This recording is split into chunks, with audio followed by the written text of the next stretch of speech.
So Cadillac not so long ago announced their driver lineup for the 2026 season with Sergio Perez and Valtteri Bottas.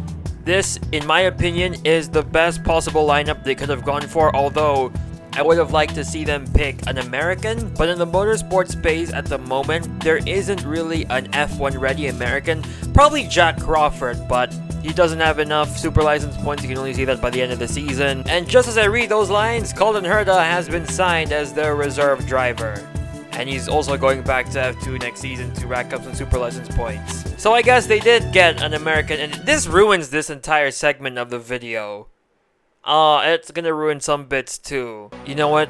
The show must go on. Freddie Mercury, let's talk about if Haas and Cadillac will be the same story. Also, be sure to subscribe. We're close to 10,000 and follow me on Instagram, because you know, why not? First of all, some similarities. Obviously, American, duh.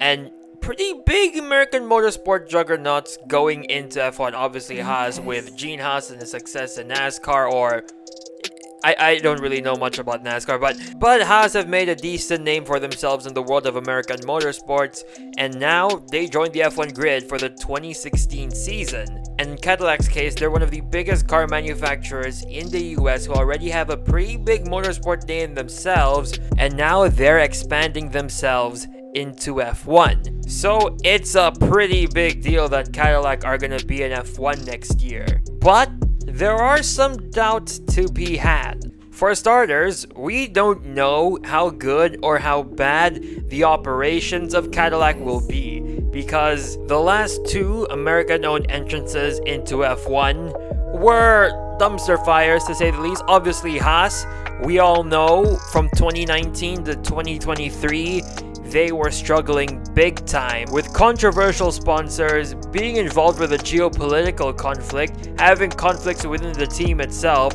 drivers who would much rather crash the car than complete a single sector, struggling to find money to stay afloat to the point where their drivers do a catalog shoot for furniture, and also one of their drivers being engulfed in a literal nuclear bomb. Well, at least they got a pole position at the Brazilian Grand Prix. Yay! So it's safe to say that 2019 to 2023 wasn't exactly the best period for Haas in F1. With a mixture of mismanagement, their drivers just being downright horrible, yeah, it wasn't a good time at this team, considering the insane start that they had. If you remember, in Haas' first ever race in F1, Romain Grosjean finished in P6. And he went on to finish P13, scoring 29 points out of some notable drivers like Danny Kvyat and Jenson Button, and more importantly, his teammate Esteban Gutierrez didn't score a single point, and they finished P8 in the Constructors. And for 2017, they finished P8 again, but with considerably more points and a much better driver lineup, with Kevin Magnussen filling in for Esteban Gutierrez.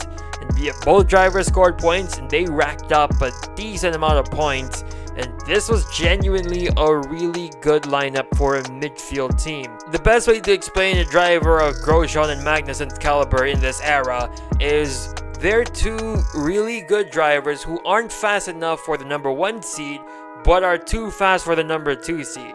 So where do you put them? That's right, an up-and-coming midfield team who needs fast drivers. And 2018, things just got a lot better for Haas, well, specifically Kevin Magnussen, because Grosjean was a bit iffy in 2018, to put it lightly. And all season long, they were battling with Renault for the P4 spot in the Constructors' Championship, which Renault ultimately won. But still, in only their third season, they're pulling stuff like this off. They're definitely gonna be ones to look at in the future. And then in 2019 to 2023, like I already mentioned, everything possible just went downhill. So that's the first American team that we're talking about in this video. Who's the second one? Well, USF1, which was ran by Peter Winsler and sponsored by YouTube. And how did they do in F1? They were terrible because they didn't even see the first round of the season in Bahrain. They pulled out of F1 and they were never to be seen again, apart from a few parody videos on YouTube and a really good Josh Ravel video. But I still really don't understand why Peter Windsor was gonna run USF1. That he's the most British person ever. Just because he looks like Flea from the Red Hot Chili Peppers doesn't make him American at all.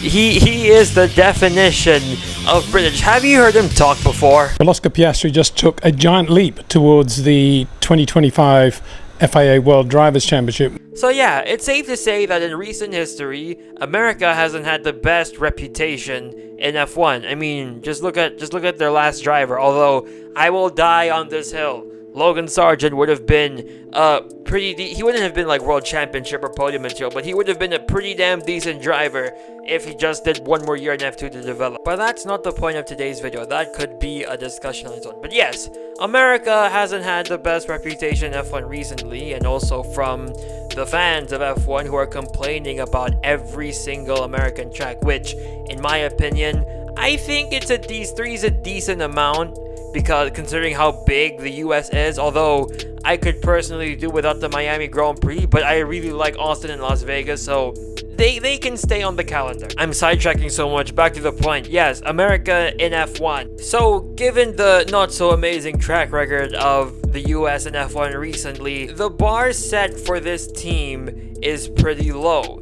Even though they started off pretty well, they could fall off a cliff the same way Haas did. But do I think this will be the same story?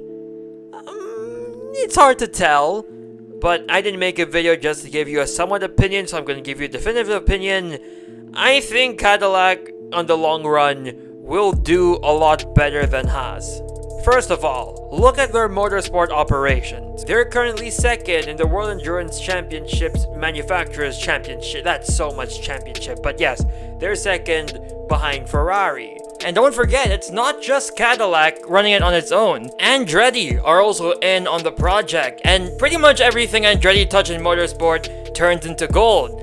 Unless you're Michael Andretti driving a McLaren F1 car, that doesn't really turn to gold, does it? They probably have the biggest presence in motorsport, and now they added F1 to their arsenal. I'm so excited to see what they can do alongside Cadillac. And I haven't really touched on this driver lineup enough. This is such a good driver lineup to have as a brand new team. This is pretty much the better version of Romain Grosjean and Kevin Magnussen. Obviously, Grosjean and Magnussen, to a lot of people, are definitely up there with some of the best midfield drivers of all time, doing things in midfield cars that some drivers aren't able to do. Like Grosjean getting a podium with Lotus back in 2015, Kevin Magnussen, he's a bit rough around the edges, yes, but I feel like the best way to describe him is non-alcoholic Nico Hülkenberg.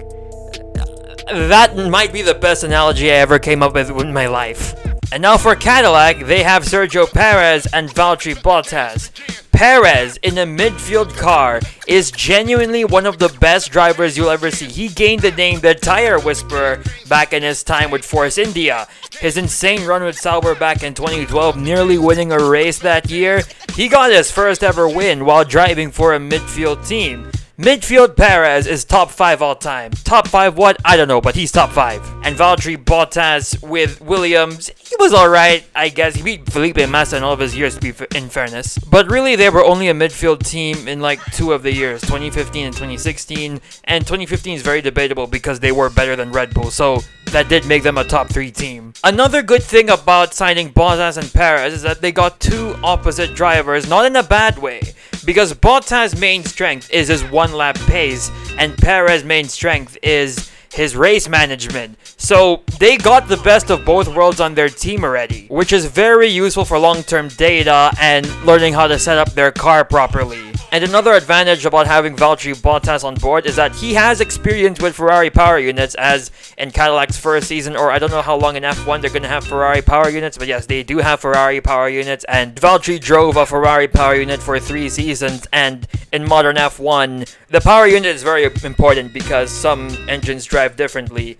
Lewis has stated this, that the Ferrari power unit is very different to drive to the Mercedes, and Carlos has stated this as well. I don't think Bottas and Perez will be long term. I think they'll be there for at least the first 2 seasons, and then after that they'll move on to an IndyCar graduate to prove to the F1 elitists that Yes, you can go from IndyCar to F1. It's been done before. Juan Pablo Montoya, Jacques Villeneuve, Mario Andretti himself. So in conclusion, I think Cadillac won't end up like Haas. In fact, I think at this stage, the very early stages, I think Andretti or Cadillac already have a better operation than Haas did back in 2016. Especially considering that Cadillac have one big advantage that Haas didn't have, and that is TPC. As Cadillac will be getting a TPC car, I'm suspecting it's probably the SF23 or the F175, one of those two. And having a TPC car is very important to understanding an F1 car. Unlike Haas, who just went in blind, even though they did get a good start to their tenure. And I also think Cadillac is more American. They have more Americans on board. They're based in America, unlike Haas, who had a German team principal, a French, and a Mexican. So that'll do it for today's video. Let me know how you think Cadillac will perform in their first season or in the long run. Do you think they'll be better than Haas, or do you think they'll be like every other American entry into F1? Thanks for watching, and goodbye.